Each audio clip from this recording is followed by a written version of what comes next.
বোকারা যা দেখে কিংবা শোনে অথবা যা অনুভব করতে পারে তার বাইরে কিছু ভাবতে পারে না।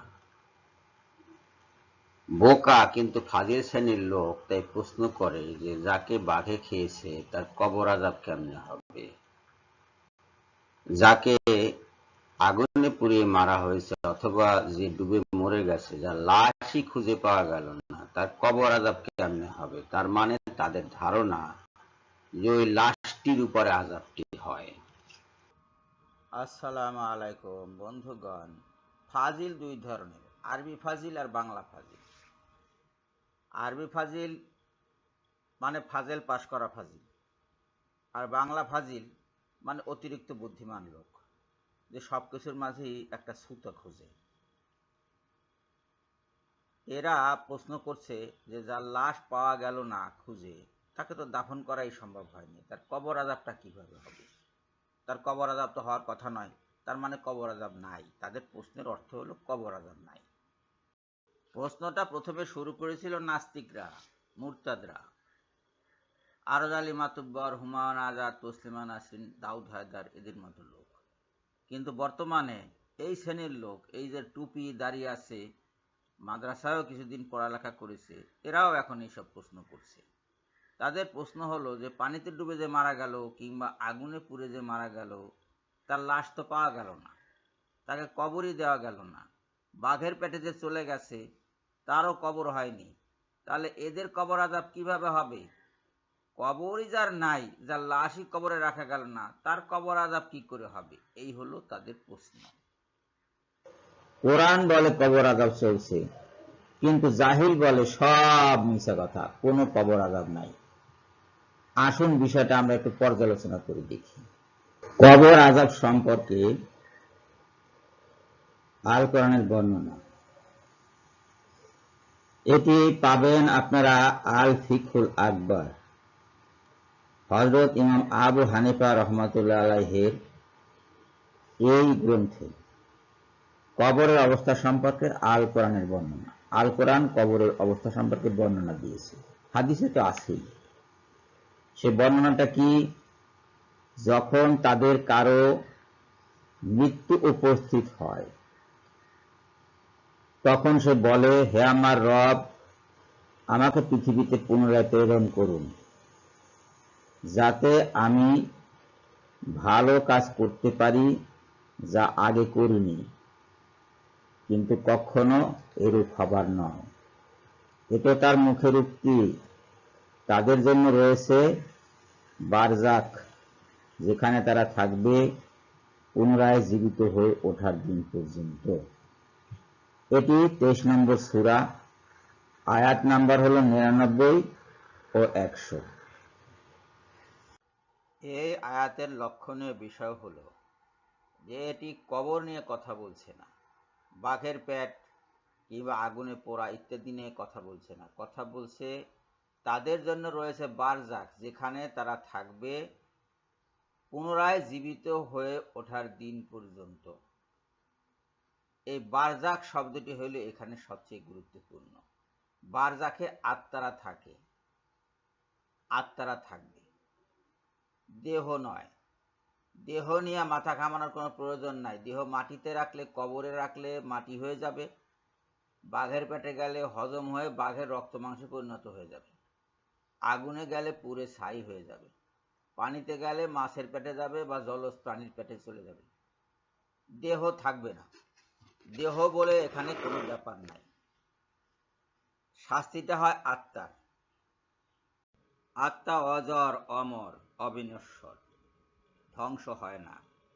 বাঘের পেটেও যায় না, আগুনেও পড়ে না, পানিতেও ডোবে না, রোগেও আক্রান্ত হয় না, তাকে ধরাও যায় না, ছোঁয়াও যায় না, তথাপি সে শাস্তি পায়। এখনই হয়তো কোনো বাংলা ফাজিল আবার প্রশ্ন করে বসবে যে যাকে ধরাই গেল না, ছোঁয়াই গেল না, তাকে শাস্তি দেবে কিভাবে।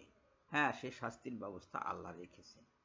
ফেরেশতারাও অজর, অমর, অবিনশ্বর, এবং তাদেরকে ধরা যায় না, ছোঁয়া যায় না, তাদের দেহ নাই, তারা আত্মাকে শাস্তি দিতে পারে।